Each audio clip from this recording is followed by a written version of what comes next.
JInji pulled me into making chocolate. I was working in corporate America. At first I was just looking for a part-time job. And I decided at some point that I wanted to do something different. I didn't know what it was going to be, but I knew it was going to be something different than what I was doing. And in this very cosmic way, I tripped into this raw chocolate making class. And I guess the rest is history.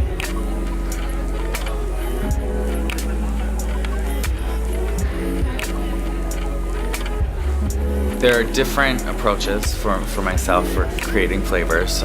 Sometimes they're based on inspiration. Cacao is a bean and is a fruit that pairs with everything. I'll go somewhere and I'll enjoy something that I haven't had before and a different flavor profile, and I will start to think of how I can translate that into a piece of chocolate. Anything savory, anything sweet, salty, you name it, it can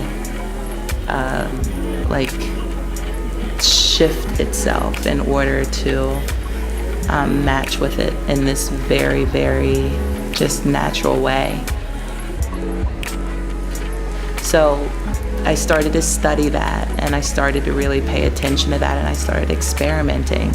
And so that's how a lot of the flavors started to come to be, just through simple experimentation and curiosity. Other times it's what ingredients present themselves to me. Over time, we've built some really cool relationships with farmers and different farms in the area, and they bring us ingredients. My friend Ed,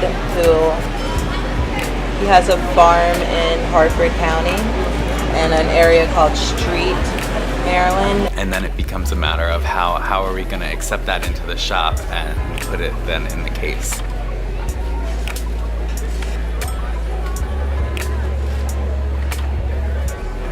People have started to kind of respect that experimental quality that we have.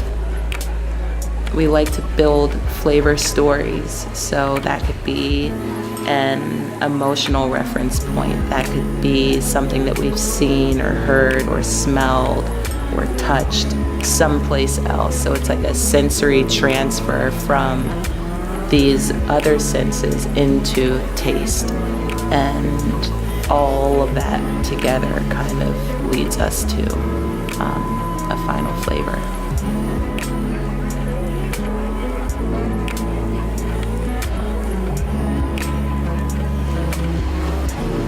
I'm a believer in energy and, just kind of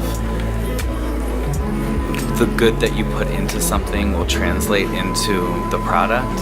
The things that we make in the shop are so very personal to us, and our hands are creating things as we're experiencing life and the things around us.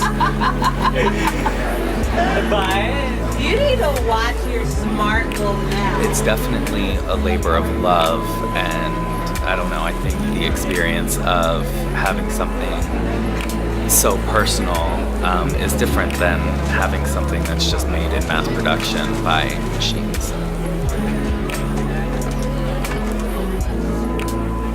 When it comes to this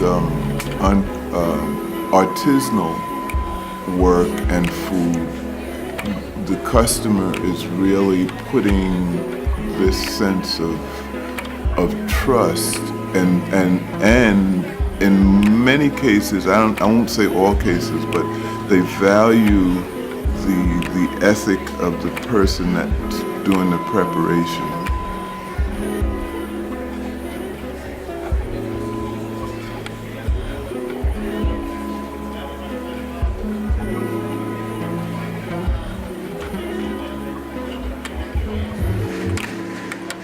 You want to eat lunch with me?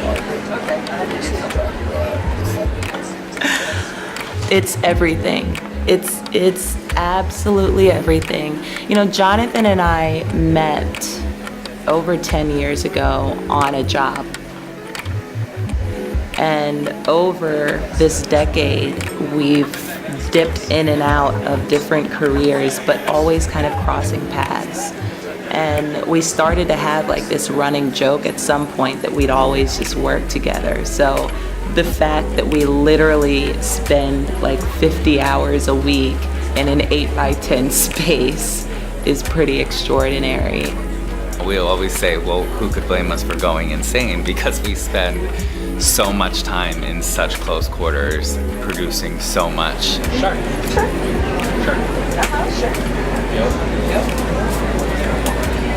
I couldn't ask for anything more than working with Jonathan and my dad. I mean, it's incredible. From the beginning, it was like, talk about like the cosmos and how things just kind of come together in this really weird way. You know, when I was starting the business, he had literally just retired.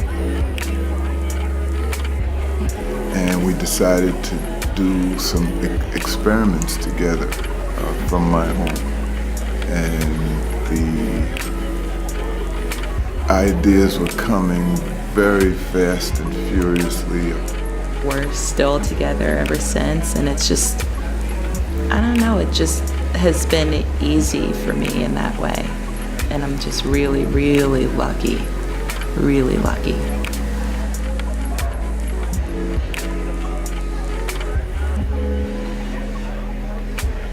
I never thought I would be doing this. Chocolate's like one of those, it's one of those crafts. Chocolate making is one of those crafts that's typically like passed down generation to generation to generation, like your father did it, your grandfather, and this one and this one and this one. Whether we're talking about the refined chocolate making in Europe or cacao production in South America, it's like a family tradition. And I didn't have that. Like, I'd had zero exposure to chocolate before the day that I went to that class.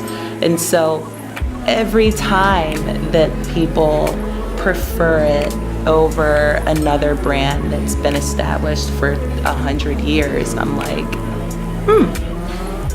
okay. Okay, I mean, we're just having fun, and we're just like, I don't know, it fascinates me. It really does.